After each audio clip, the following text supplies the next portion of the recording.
Hi, welcome to ANR tutorials.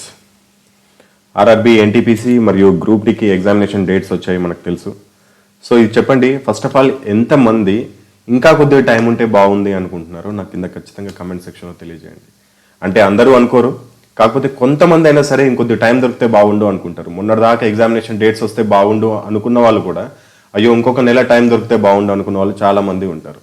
అదేవిధంగా examinations 28వ తారీఖు start అవుతున్నాయి డిసెంబర్ మనకి ఎన్టీపీసీ. నా నెంబర్ ఎప్పుడో కొద్దిగా ఫిబ్రవరిలోనో మార్చిలోనో వస్తే బాగుండు అనుకునే వాళ్ళు కూడా చాలా మంది ఉంటారు. ఎందుకు అంటే ఆల్రెడీ ఉన్న టైంని వేస్ట్ చేసుకొని ఇప్పుడు మనం టైం కావాలని చెప్పి చాలా మంది అనుకుంటూ ఉంటారు. అందుకని నేను ఫస్ట్ నుంచి చెప్తా ఉన్నాను, ప్రిపరేషన్ మాత్రం ఎట్టి పరిస్థితుల్లో ఆపొద్దు. 1 మినిట్ కూడా చాలా ఇంపార్టెంట్. ఆ విధంగా ప్రిపేర్ అయితేనే మనం ఎగ్జామినేషన్ వచ్చేపాటికి చాలా పీస్ఫుల్గా మనం ఎగ్జామినేషన్కి ముందు 2 రోజులు హాయిగా రెస్ట్ తీసుకొని మరీ ఎగ్జామినేషన్ రాసుకునే స్టేజ్లో ఉంటాం. సో ఎగ్జామినేషన్ ముందు మనము కంగారు పడాల్సిన అవసరం అనేది ఉండదు.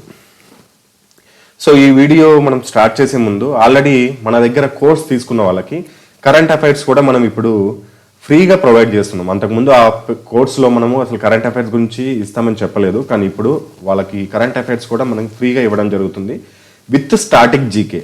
ఎందుకంటే మనకి ఆర్ఆర్బి, ఎన్టీపీసీ కానీ అది గ్రూప్ డి కానీ స్టాటిక్ జీకే అనేది చాలా ఇంపార్టెంట్. కరెంట్ అఫైర్స్తో పాటు స్టాటిక్ జీకే కూడా కరెంట్ అఫైర్స్ రిలేటెడ్ ఎక్కువగా మనకు అడిగే అవకాశం ఉంది కాబట్టి ఆ విధంగా మెటీరియల్ రెడీ చేయడం జరిగింది. ఇప్పటి నుంచి ప్రతి 3 రోజులకు ఒక మంత్ కరెంట్ అఫైర్స్ అనేది ఇవ్వడం జరుగుతుంది. ఆల్రెడీ 1 మంత్ కరెంట్ అఫైర్స్ అనేది పంపించేసాము. ఎవ్రీ 3 డేస్కి ఒక మంత్ కరెంట్ అఫైర్స్ అనేది పంపిస్తాం, బోత్ లాంగ్వేజెస్, ఇంగ్లీష్ మరియు తెలుగు. ఇక్కడ కరెంట్ అఫైర్స్ కి రిలేటెడ్ ఏ విధంగా రెడీ చేసామని చూడండి. ఇప్పుడు సపోజ్ కి Indian institute of technology Madras programming and data science లో ఒక డిగ్రీ ప్రవేశపెట్టిందని చెప్పేసి ఇది కరెంట్ అఫైర్ బిట్. సో ఈ బిట్ ఒకవేళ కరెంట్ అఫైర్ లో రాకపోయినా దానికి సంబంధించి స్టాటిక్ జీకే క్వశ్చన్ రావచ్చు.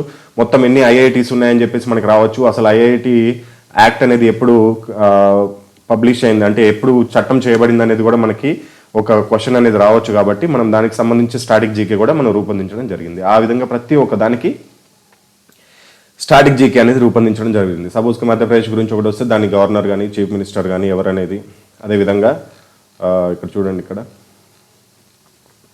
హెల్త్ మినిస్ట్రీ వచ్చింది, కోవిడ్-19 వ్యాక్సిన్ గురించి వచ్చింది, డీజీసీఐ అని చెప్పేసి, drugs control general of India. So దాని గురించి మనకి మంత్రిత్వ శాఖ, అదేవిధంగా ఆయుష్ మంత్రిత్వ శాఖ, దాని కింద ఉన్న రీసెర్చ్ ఇన్స్టిట్యూట్స్ కానీ లేకపోతే దాని కింద ఉన్న సంస్థలు కానీ, ఈ విధంగా ప్రతి ఒక్కటి మనము రిలేటెడ్ జీకే అనేది రెడీ చేసి కరెంట్ అఫైర్స్కి అనుసంధానం చేసి మనం ఇవ్వడం జరిగింది. ఈ 2 పీడిఎఫ్లు, అంటే ఎగ్జాంపుల్కి ఒక 1 మంత్ పీడిఎఫ్స్ మీకు కింద డిస్క్రిప్షన్ బాక్స్లో ఇస్తాను. ఇంకెవరైనా కోర్స్ తీసుకునే వాళ్ళంటే తీసుకోవచ్చు. ఒకవేళ కొత్తగా కోర్స్ తీసుకోవాలనుకున్న వాళ్ళు ఏ విధంగా తీసుకోవాలనేది కూడా నేను క్లియర్గా చెప్తాను. మన కోర్సులో ఏముంటాయంటే ఇక్కడ చూడండి, మీకు డిస్ప్లే పైన కనిపిస్తున్నట్టు మొత్తం 10 రకాల మెటీరియల్స్ అనేది ఒకే ఒక కోర్సులో వస్తాయి. మొత్తం సింగిల్గా మీకు ఇదంతా ఒకే ప్యాక్ లోపల వస్తుంది అనమాట. సో అవి ఏంటి అంటే చూడండి, ఫస్ట్ ఆర్ఆర్బి ప్రీవియస్ క్వశ్చన్స్ వస్తాయి. నేను ఇప్పుడు ఈ ఏదైతే వీడియో మనం ఎక్స్ప్లెయిన్ చేయబోతున్నానో మొత్తం ప్రీవియస్ ఇయర్ క్వశ్చన్స్ నుంచి ఏ విధంగా 2021లో ఎగ్జామినేషన్ పేపర్ అనేది రెడీ అవ్వబోతుందని కూడా నేను మీకు క్లియర్గా ఎక్స్ప్లెయిన్ చేస్తాను. ప్లస్ అదేవిధంగా 2016 నమూనా, అంటే 2016 ఎన్టీపీసీ కానీ లేకపోతే 2017 మెయిన్స్ ఎన్టీపీసీ కానీ ఆ పేపర్కి ఇప్పుడు 2020-21లో జరగబోయే ఎన్టీపీసీ ఎగ్జామినేషన్కి ఎంత డిఫరెన్స్ ఉంటుందో కూడా నేను క్లియర్గా ఎక్స్ప్లెయిన్ చేస్తాను. సో చూడండి, ప్రీవియస్ ఆర్ఆర్బి మ్యాథ్స్ బుక్ 200 పేజీలది ఉంటుంది మీకు ఈ కోర్సులో. అదేవిధంగా ఆర్ఆర్బి రీజనింగ్ బుక్ 150 పేజీలది ఉంటుంది. ఫిజిక్స్ ప్రాబ్లమ్స్ 138 ప్రాబ్లమ్స్ ఉంటాయి. దాంట్లోనే కెమిస్ట్రీ ప్రాబ్లమ్స్ కూడా వస్తాయి. అదేవిధంగా 30 ఆన్లైన్ గ్రాండ్ టెస్టులు అనేది మీకు కొన్ని గ్రాండ్ టెస్ట్లు ఇవ్వడం జరిగింది 100 మార్క్స్కి. అదేవిధంగా మ్యాథ్స్లో ఎక్కువగా స్కోర్ చేసుకోవడానికి 60 మార్కులు 1 అవర్ టైం పెట్టి కొన్ని 60 మార్క్స్ కూడా ఎగ్జామినేషన్స్ రెడీ చేయడం జరిగింది. ఈ 30 టెస్టులు మీరు యాప్లో రాయొచ్చు, మీకు యాప్ కూడా ప్రొవైడ్ చేస్తాం. 20 ఆన్లైన్ గ్రాండ్ టెస్ట్లు ఏమో, మిగతా 20 ఏమో వెబ్సైట్లో రాయొచ్చు. అదేవిధంగా 20 ఆఫ్లైన్ గ్రాండ్ టెస్ట్లు కూడా మీకు ప్రొవైడ్ చేయడం జరుగుతుంది. దాంతో పాటుగా మ్యాథ్స్ హై లెవెల్ క్వశ్చన్స్ ఉంటాయి మీకు. మాక్సిమం ఈ 8వ పాయింట్ అనేది చూడండి, 8th పాయింట్ అనేది ఈ హై లెవెల్ క్వశ్చన్స్ ఎందుకు రెడీ చేయడం జరిగింది అంటే ఎన్టీపీసీ ఖచ్చితంగా క్రాక్ చేయాలి అనుకుంటే కనుక మీకు ప్రిలిమ్స్ లో దాదాపు ప్యూర్ మ్యాథ్స్ నుంచి 12 మార్కులు వచ్చే అవకాశం ఉంటుంది. మెయిన్స్ లో అయితే 15 నుంచి 20 మార్కులు కూడా వచ్చే అవకాశం ఉంటుంది. కొన్ని పేపర్లో అయితే 20 క్వశ్చన్స్ కూడా ఉండడం జరిగింది. మొత్తం 70 మార్కులు అర్థమెటిక్ రీజనింగ్ లో మీకు 20 క్వశ్చన్లు ప్యూర్ మ్యాథ్స్ నుంచే వస్తే, సో అక్కడి నుంచి మనం ఎంత స్కోర్ చేయాలనేది ఆలోచించండి. అందుకని మ్యాథ్స్ హై లెవెల్ క్వశ్చన్స్ అనేది మాక్సిమం ప్యూర్ మ్యాథ్స్ నుంచి రెడీ చేయడం జరిగింది, అన్ని మోడల్స్ కవర్ చేస్తూ. దీంట్లో జామితీయ రేఖాగణితం అంటే కోఆర్డినేట్ జామెట్రీ, అదేవిధంగా స్టాటిస్టిక్స్ కూడా మనకి అందుబాటులోకి తీసుకొచ్చాం. సేమ్ మనకి ఎన్టీపీసీ అదేవిధంగా గ్రూప్ డి ప్యాటర్న్ వైజ్గా. అదేవిధంగా reasoning high level questions 1000 questions ఉంటాయి. ఇది ప్రాక్టీస్ చేయాలి, రీజనింగ్ ఎక్కువగా ప్రాక్టీస్ చేయాలనుకున్న వాళ్ళు ఇది కూడా ప్రాక్టీస్ చేయొచ్చు. లేదు అనుకుంటే కనుక ప్రీవియస్ ఇయర్ క్వశ్చన్స్ ని మీరు బాగా ప్రాక్టీస్ చేసి ఎగ్జామినేషన్స్ ని మీరు ఈ ఆన్లైన్ టెస్టులు కానీ ఆఫ్లైన్ టెస్టులు కానీ రాసినట్లయితే మీకు ఇంకా రీజనింగ్ ఎక్కువగా ప్రాక్టీస్ చేయాల్సిన అవసరం అయితే ఉండదు. కానీ మ్యాథ్స్ అయితే ప్యూర్ మ్యాథ్స్ మాత్రం ఎక్కువగా కాన్సన్ట్రేట్ చేయండి. మెయిన్గా ఎన్టీపీసీ కొట్టాలనుకున్న వాళ్ళు మాత్రం మ్యాథ్స్లో ప్యూర్ మ్యాథ్స్ మీద ఎక్కువ కాన్సన్ట్రేట్ చేయండి. మీకు పోయే మార్కులు కూడా అక్కడి నుంచే. మీకు ఆల్జిబ్రా నుంచి ఒక 2 క్వశ్చన్స్ వస్తే ఖచ్చితంగా 1 మార్క్ పోతుంది. ట్రిగనోమెట్రీ నుంచి 2-3 క్వశ్చన్స్ వస్తే కనుక ఖచ్చితంగా 1 నుంచి 2 మార్కులు పోయే అవకాశం ఉంటుంది. ఎంత బాగా చదివిన వాళ్ళు అయినా ఎగ్జామినేషన్లో కొద్దిగా తడబడే అవకాశం ఉంటుంది అక్కడ. అదేవిధంగా జమెట్రీలో ఒక్కోసారి తెలియని క్వశ్చన్ రావచ్చు, అసలు మీరు ఇప్పటి వరకు ఫేస్ చేయని ప్రాబ్లమ్స్ కూడా రావచ్చు. అదేవిధంగా కోఆర్డినేట్ జమెట్రీ, స్టాటిస్టిక్స్ కూడా చాలా మంది నెగ్లెక్ట్ చేస్తారు, ఉన్నది 4-5 ఫార్ములానే అనుకుంటారు, దాంట్లో వేరే మోడల్స్ రావచ్చు. సో కాబట్టి ఎక్కువగా ప్యూర్ మ్యాథ్స్ మీద కాన్సన్ట్రేట్ చేయండి. మీకు ప్యూర్ మ్యాథ్స్ లో ఇంకొకటి షెడ్యూల్ అనే టాపిక్ ని చాలా మంది నెగ్లెక్ట్ చేస్తారు, దాంట్లో నుంచి కూడా ఎక్కువగా వచ్చే మార్కులు వచ్చే అవకాశం ఉంటుంది.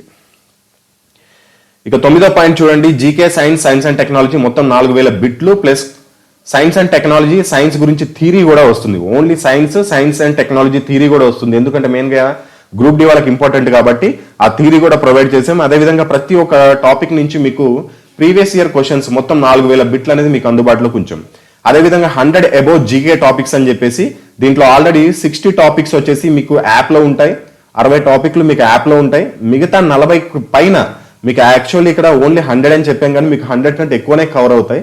ఆ మిగతా ఏ విధంగా కవర్ అవుతాయి అంటే, ఇందాక మీకు ఆల్రెడీ నేను ఒక ఫైల్ చూపించాను, మీకు మళ్ళీ ఒకసారి చూపిస్తాను. ఒకసారి మీకు కూడా అర్థమవుతుంది ఏ విధంగా మనం ప్రిపేర్ అవుతే మంచి మార్క్స్ వస్తాయనేది కూడా మీకు కూడా తెలుస్తుంది. ఈ విధంగా కరెంట్ అఫైర్స్ లో మీకు స్టాటిక్ జీకే అనేది కవర్ చేయడం జరుగుతుంది. ఎగ్జాంపుల్ కి చూడండి, ఇక్కడ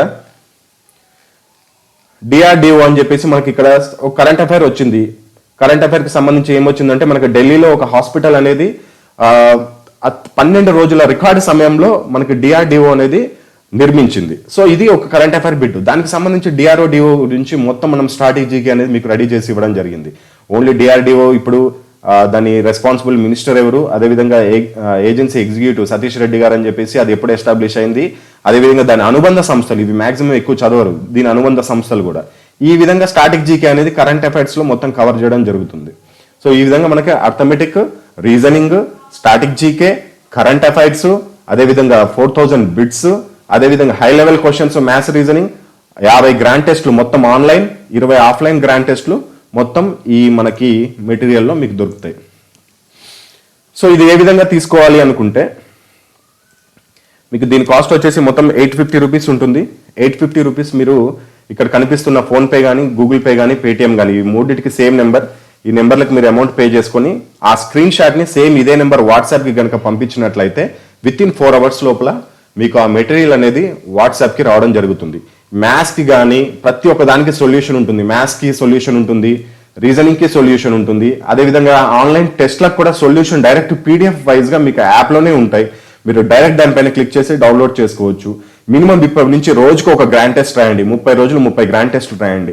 ఫస్ట్ మీకు గ్రాండ్ టెస్ట్ లో సపోజ్ 50 మార్కులు వచ్చాయండి, 50 మార్కులు వస్తే నెక్స్ట్ గ్రాండ్ టెస్ట్ రాసేపాటికి మినిమం మీరు 55 మార్క్స్ అంటే ఒక 5 మార్కులు పెంచుకోవాలి. ఆ విధంగా చివరి గ్రాండ్ టెస్ట్ రాసేపాటికి 80 నుంచి 85 మార్కులు తెచ్చుకునే విధంగా ఉంటే కనుక మీరు ఎన్టీపీసీ ఈజీగా క్రాక్ చేయొచ్చు. అండ్ ఇప్పుడు ఒకసారి ఎగ్జామినేషన్ పేపర్ గురించి డిస్కస్ చేద్దాం. అంటే ఏ విధంగా మనకి ఎక్స్పెక్ట్ చేయొచ్చు, ఏ విధంగా ఉండే ఛాన్సులు ఉన్నాయి కూడా ఎక్స్ప్లెనేషన్ చేస్తాను. మెయిన్గా చూడండి, కొంతమంది మాక్సిమం ఎన్టీపీసీకి ప్రిపేర్ అయ్యే వాళ్ళు ఖచ్చితంగా 2016లో జరిగిన ఎన్టీపీసీ కావచ్చు, 2017లో జరిగిన ఎన్టీపీసీ మెయిన్స్ కావచ్చు పేపర్ చూసే ఉంటారు. సో చాలా మంది అపోహ ఏంటంటే 2016, 2017లో జరిగిన ఎన్టీపీసీ ప్రిలిమ్స్, ఎన్టీపీసీ మెయిన్స్ లాగానే మనకి ఈ 2020 అదేవిధంగా 2021లో జరిగే ఎగ్జామినేషన్ పేపర్ ఉంటుంది అనుకుంటారు. కానీ చాలా డిఫరెంట్గా ఉంటుంది. 2016లో జరిగిన పేపర్ ఎంత ఈజీ పేపర్ అంటే అంత ఈజీ పేపర్. ఆ పేపర్ని ఇప్పుడు ఎగ్జామినేషన్ కండక్ట్ చేస్తే ఈజీగా 90 అబౌవ్ మార్క్స్ తెచ్చుకోవచ్చు. కావాలంటే ఆల్రెడీ మీకు పెయిడ్ కోర్సులో పంపించిన లింక్లోనే ప్రీవియస్ క్వశ్చన్ పేపర్ కూడా మీకు దాంట్లో ఉంటుంది, కావాలంటే చూడండి. సో 2016 పేపర్ అనేది ఆ విధంగా ఉంది. అంటే 5 సంవత్సరాలు, దాదాపు 5 సంవత్సరాల క్రితం రెడీ చేసిన పేపర్ స్టాండర్డ్, అది అంత ఈజీగా ఉంది. సో ఇప్పుడు ప్రిపేర్ అవుతున్న వాళ్ళు లాస్ట్ ఎన్టీపీసీ ఎగ్జామ్ 2016లో జరిగింది కాబట్టి ఆ పేపర్ తీసుకొని సో ఇదే విధంగా ఉంటుందని చెప్పి చదువుతున్నారు. నేను ఆల్రెడీ చెప్పాను ప్రీవియస్ పేపర్లు చేయాలి, కానీ అన్ని చేయాలని చెప్పాను. ఓన్లీ ఎన్టీపీసీ అంటే ఎన్టీపీసీ కాదు, గత 25 సంవత్సరాలుగా జరిగిన ఏఎల్పీ పేపర్లు కానీ, జేఈ కానీ, గ్రూప్ డి కానీ, ఎన్టీపీసీ కానీ మొత్తం అన్ని చేయమని చెప్పాను. సో కాబట్టి ఇప్పుడు చూడండి, మీరు కావాలంటే ఒకటి గమనించండి. 2018లో మనకి గ్రూప్ డి ఎగ్జామినేషన్ జరిగింది. అదేవిధంగా 2018లో మనకి ఏఎల్పి, అదేవిధంగా 2019లో జేఈ ఎగ్జామినేషన్ జరిగాయి. సో చూడండి, ఇక్కడ 2016లో జరిగిన ఎన్టీపీసీ ఎగ్జామినేషన్ కి 2018లో జరిగిన గ్రూప్ డి ఎగ్జామినేషన్ పేపర్ ఒక్కసారి కావాలంటే మీరు ఆన్లైన్లో ఫ్రీగా ఉంటే డౌన్లోడ్ చేసుకొని చూసుకోండి. ఇక్కడ మ్యాథ్స్ సపోజ్కి 60 క్వశ్చన్స్ వచ్చాయి అనుకోండి, 60కి మీరు 55 మార్కులు తెచ్చుకుంటే ఈ గ్రూప్ డి పేపర్లో మినిమం మీరు 40 మార్కులు కూడా తెచ్చుకోలేని పరిస్థితి ఉంటుంది. ఎందుకంటే 2016 ఎన్టీపీసీ పేపర్తో పోలిస్తే 2018 గ్రూప్ డి పేపరే కఠినంగా ఉంది. ఎందుకు అంటే సంవత్సరంకి పేపర్ అనేది మోడరేట్ గా తయారవుతుంది, అదేవిధంగా కాంపిటీషన్ కూడా పెరుగుతుంది. కాబట్టి ఎగ్జామినేషన్ పేపర్ కూడా టిపికల్గా ఇవ్వడానికి ట్రై చేస్తారు. సో కాబట్టి ఈ సంవత్సరం పేపర్ మీరు అంత ఈజీగా వస్తుంది అనుకోవద్దు.